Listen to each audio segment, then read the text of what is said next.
My name is Thea. I'm 34 years old, and last Thanksgiving my father raised a crystal glass in front of 14 family members, smiled like a proud king surveying his kingdom, and publicly declared that I was the only person at the table who still hadn't figured out how to become an adult. Everyone laughed, the kind of nervous laugh people use when they know something cruel has just been said, but don't want to be the one to name it. I remember the candlelight reflecting in the glasses. I remember the smell of turkey and sage and butter. I remember my sister lowering her eyes to her plate, pretending embarrassment while enjoying every second of it.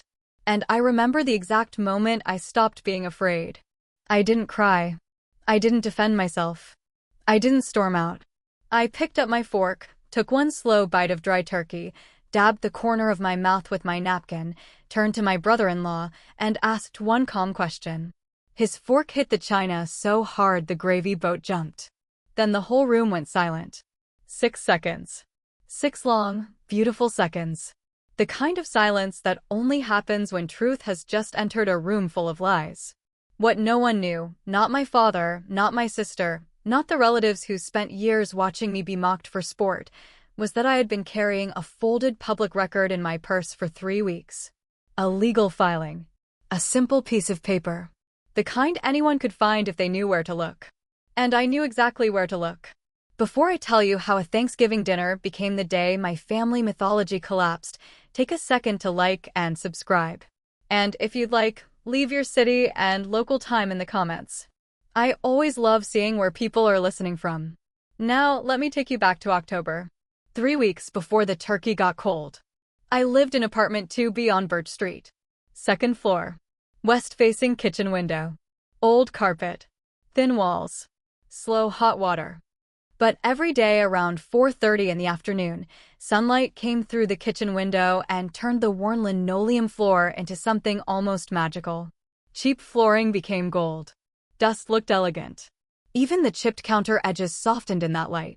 My orange cat, Copper, adored that hour. He'd leap onto the windowsill and sit there like a tiny king watching the parking lot below. Tail wrapped around his paws. Eyes alert. As if the passing mail truck and the neighbor carrying groceries were scenes in a nature documentary. I'd pour my second coffee and stand beside him. That was peace. Not glamorous peace. Not mansion peace. Not social media peace. Real peace. The kind you build quietly for yourself. I worked at Ridgeline Title Services off Route 9, squeezed between a dental office and a discount tire shop. Most people don't think about title companies unless something goes wrong. My job was reviewing public records before real estate closings. Deeds. Liens. Easements. Judgments. Old mortgages that should have been discharged but weren't. Hidden claims that could wreck a purchase years later. I read paperwork so families could move into homes without inheriting someone else's problems. It wasn't flashy work. Nobody at parties said, "Wow, tell me more about the title examination." But it mattered. And I was excellent at it. I noticed patterns. I caught inconsistencies. I saw what other people missed because they were looking for headlines, while I was trained to notice footnotes. That skill would eventually ruin Thanksgiving.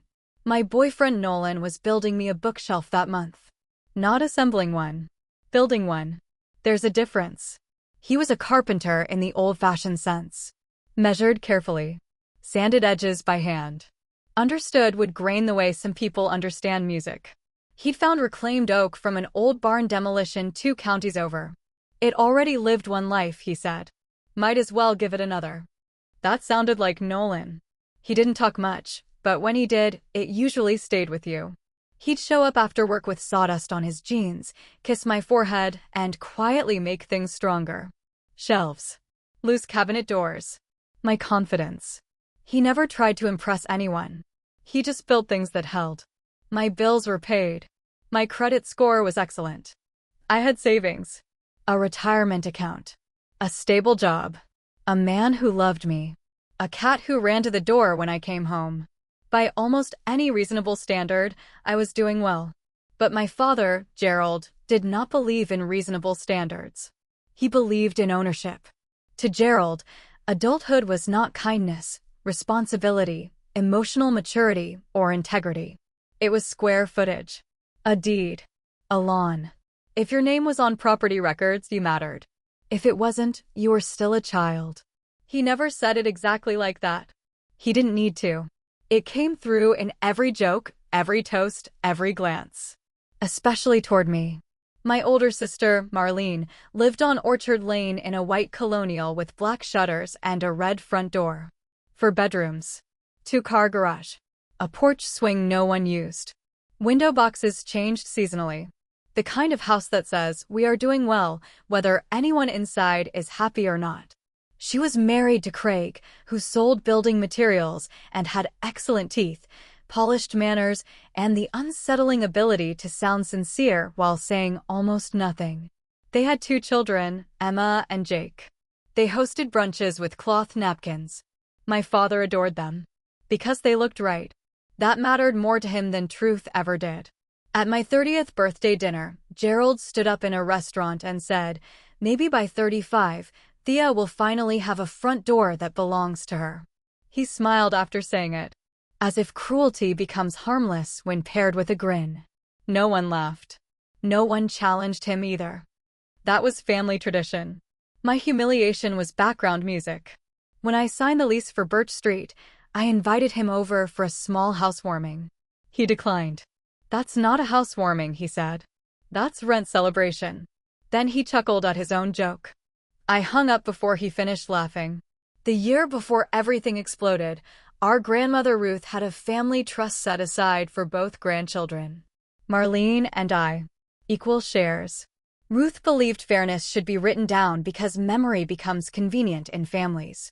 Gerald was the trustee, which meant he controlled distribution. One spring afternoon, he called casually and told me he had withdrawn $80,000 and given it to Marlene. She paid off her mortgage, he said proudly. She earned a little help. I stood in my kitchen holding the phone while copper rubbed against my ankles. The sunlight made a square on the floor. Everything looked warm. Nothing felt warm. What about my share? I asked. You don't need it, he said. You're still figuring things out. Then he hung up. Still figuring things out. I paid my own bills. Handled my own life. Never asked him for money. But because I rented, I was unfinished. Because Marlene owned, she was superior. That was the family math. Sunday brunches at Marlene's were performances. Fresh juice. Perfectly browned pastries. Children using indoor voices.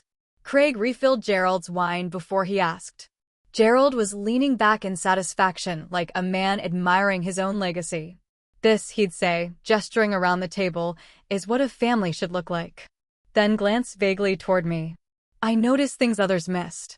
Craig's smile tightened when finances came up. Marlene mentions home upgrades too often. The way people repeat success when they're afraid it might not be true. One Sunday, I saw a mortgage company envelope on the counter. Marlene noticed me noticing it and flipped it face down mid-sentence. I stored that moment quietly. The way I stored everything. At work in early October, I was reviewing routine county filings.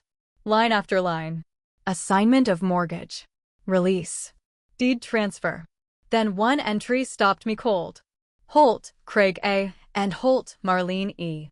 Deed of trust. Cash out refinance. $340,000. Recorded August 14th. I read it twice. Then 3 times. My fluorescent office light hummed overhead. 3 months earlier, Marlene had celebrated paying off her mortgage. My father had given her $80,000 from a trust meant for both of us.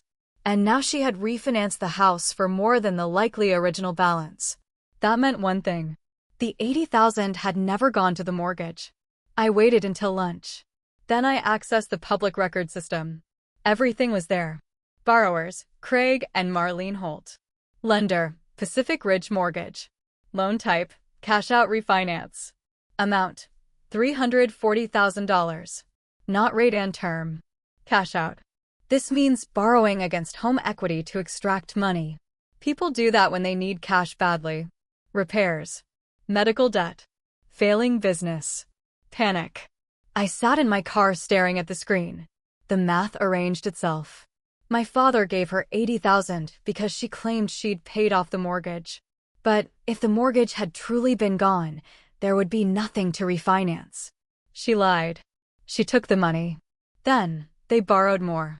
And I had spent a year being treated like the irresponsible daughter. That night, I barely slept. Copper slept beautifully. Some creatures are blessed with proportion. I dug further. Craig's side business had dissolved months earlier. Public filing. Losses likely. Debt likely. Desperation certain. I printed the refinance record. 16 pages. Folded them neatly. Placed them in a plain white envelope. No label. Then put it in my purse. I didn't know yet whether I would use it, but I knew I wanted the truth within reach. The next Saturday, I visited Ruth. She was 78, sharp-eyed, and lived in a small house with a tiny kitchen organized more efficiently than most mansions. She made tea properly. Loose leaves. Warm pot. Patience. I asked if she knew Gerald was revising his will. She snorted softly. Your father has been making dramatic announcements since puberty. Then she told me something I never forgot. Your grandfather once tried to leave nearly everything to Gerald because he was the practical child. I fought him. Families love rewarding the loudest person. She looked directly at me. Quiet people often carry everyone else. I nearly cried. Instead, I sipped tea. I asked about the trust. She said clearly, 60,000 each. I went still. He withdrew 80, I said. Her face changed. Not loudly.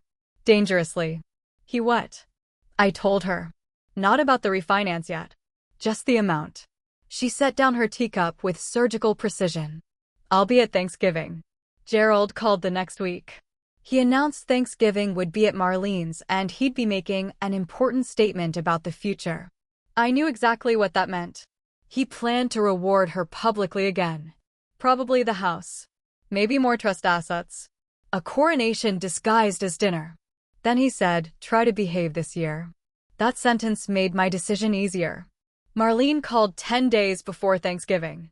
I'm doing turkey, sides, and pies. You can bring a salad. Of course. I was assigned leave. Then she added, Dad's announcement is going to be really meaningful. Meaningful. People love vague words when specifics are ugly. I asked if Ruth had been consulted about the trust. Brief silence. That's between Dad and his lawyer. Translation, no. Then she said, please don't make anything awkward. What she meant was, know your place. Be quiet. Bring greens. The night before Thanksgiving, I sat in Nolan's truck while rain tapped the windshield. I'm not looking for a fight, I said. He nodded. But if he humiliates you again, he asked. I looked out at the wet parking lot lights. Then I'm done swallowing it. He squeezed my hand once. Good. Thanksgiving morning, I woke before dawn.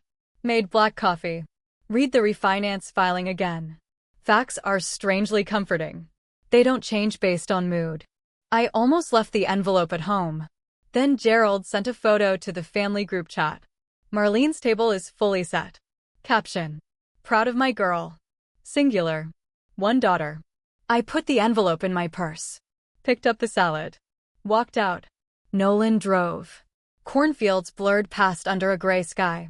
He said quietly, my dad ignored me. Your notices you too much in the wrong way. I laughed to spite myself. When we arrived, Ruth's Buick was already parked outside. Good. Marlene opened the door, wearing pearls and an apron. Curated domesticity. The house smelled like sage, butter, and vanilla candles. The table was set for 14. Gold-rimmed china. Crystal glasses.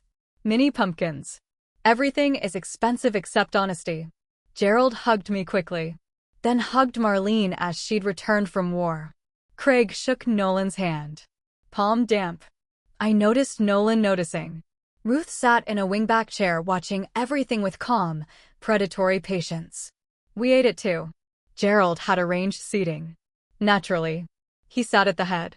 Marlene beside him. I was placed midway down the table, where he could monitor me without needing to acknowledge me. For 20 minutes, it felt almost normal.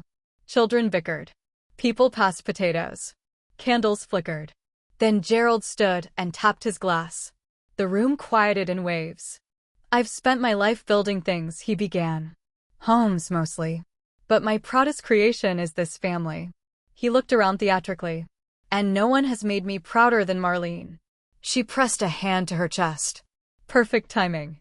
She paid off her house before 40. Built a family. Built a life. Then he turned his eyes to me. And unlike some people at this table, she learned how to be an adult. 14 heads turned. Toward me. Again. The old script. The designated loser. I smiled. Picked up my fork. Took one bite of turkey. Set it down. Turned to Craig. Craig, I said pleasantly, would you pass the turkey?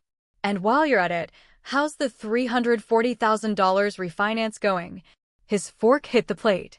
The gravy boat trembled. Silence. 6 seconds. Glorious silence. Marlene spoke first. What? Too fast. Too sharp. Gerald lowered his glass. What is she talking about? I stayed seated. Calm. The cash-out refinance recorded August 14th, I said. County records. Public information. Craig stared at the tablecloth. Marlene flushed scarlet. That is private. You made it a family business when Dad gave you $80,000 for a mortgage that was never paid off. Gerald looked from me to Craig to Marlene. Confusion. Then dread. Is this true? He asked Craig. Craig whispered, Marlene. Answer me. Craig swallowed. The store was failing, he said. We used the money to keep it alive. Then refinanced the house. The room froze. Even the children sensed something enormous had broken. Gerald's voice shook. The $80,000 from the trust? Craig nodded. It didn't save the business. Marlene stood abruptly. She's jealous. She always ruins things. Ruth set down her teacup. No, she said quietly. You ruined things when you stole from your sister. Every eye turned to Ruth. She rarely raised her voice because she never needed to. She looked at Gerald. That money was for both girls. You had no right to give it all away. Gerald sat slowly, as if gravity had increased. For the first time in my life, my father had no words. I stood. Not dramatically. Just clearly. I didn't come here to embarrass anyone, I said. I came because I was invited. My voice was steady. I am done being the punchline in a story built on lies. I looked at Marlene. I don't hate you, but I won't protect you anymore. Then at Gerald. You taught everyone here to measure worth by appearances. That's why you missed reality. He flinched. Small, but real. Nolan was already holding my coat. Ruth said, come tomorrow morning. We need to discuss the trust. I nodded. Then Nolan and I left. I didn't slam the door. Slamming is for audiences. I simply closed it. Outside, cold air hit my face like a baptism. In the truck, I placed the unopened envelope on the dashboard. I never had to show the papers. Truth had recognized itself before evidence was required. I cried then. Quietly. Not because I was broken. Because I was free. Nolan drove with one hand and held mine with the other. The next morning, I woke with copper on my chest and sunlight in the room. My phone showed 4 missed calls from Gerald. None from Marlene. 1 text from Ruth. 10 a.m. tea. Bring Nolan. Ruth's kitchen smelled like Earl Grey and fresh biscuits. Gerald was already there. He looked older. Not physically ruined. Just deflated. Like certainty had leaked out overnight. Ruth poured tea for 3. Then said, I've contacted my attorney. Gerald is removed as trustee effective immediately. He opened his mouth. She raised 1 finger. Don't. He closed it. Thea's share will be restored from my personal funds until the trust recovers. I stared at her. Grandma. It was always yours. Then she looked at Gerald. You confused authority with wisdom. Many men do. He looked at me. You could have told me privately. I answered before fear could return. You could have asked privately how I was doing before announcing publicly that I was failing. He absorbed that like a blow. Then nodded once. A tiny nod. But for a man like Gerald, it was seismic. 3 weeks passed. Life did not explode. It rearranged. At work, Diane from the next desk glanced at me and said, So, was it family? I stared. She shrugged. You only go that quiet over blood. Then handed me coffee. No more questions. That was respect. Marlene texted once. I'm sorry you found out that way. Not sorry for lying. Not sorry for taking it. Sorry for the exposure. I did not reply. Craig called. He sounded tired. I wanted to tell the truth last year. I know, I said. How? You never looked me in the eye at brunch. He laughed once, bitterly. Fair. Take care of your kids, Craig. Then I hung up. Some people are villains. Some are weak. Different damage. Gerald called one evening. Long silence first. Then, you're a lot like your grandmother. That had never been praised before. Now it was. He hung up quickly, embarrassed by vulnerability. But I heard what mattered. Nolan finished the second bookshelf that weekend. Copper immediately claimed the top shelf. Naturally. Christmas Eve was at Ruth's house. Not Marlene's colonial. Not Gerald's kingdom. Ruth's tiny kitchen. Table for 4. Ruth. Me. Nolan. And Aunt Doris, who had quietly called after Thanksgiving and said, I should have spoken years ago. I'm speaking now. Ruth roasted a chicken with rosemary and lemon. No crystal. No speeches. No performance. Just warm plates, chipped blue stoneware, laughter that didn't hurt. I made the salad. A very good one. No one used it against me. Ruth had handwritten place cards. Mine was nearest the kitchen. Why here? I asked. She smiled. That's where family sits. Close enough to help. Close enough to be served first. I touched the card with my name on it. Outside, snow fell steadily. Inside, no one was being compared. No one was being measured. No one had to earn permission to belong. Last Thanksgiving, my father raised a glass and called me a failure. This Christmas, my grandmother set a place and called me family. I used to think belonging meant being chosen by people who withheld love. I was wrong. Belonging is choosing where you sit. It is walking away from tables where you are mocked. It is building small, honest lives that glow gold at 4:30 in the afternoon. It is a bookshelf made from reclaimed wood. A cat on the windowsill. A man who stays calm. A grandmother who remembers fairness. And sometimes, it is one quiet question asked at exactly the right moment. That Thanksgiving, I lost a fantasy. But I gained myself. And that was worth more than any house.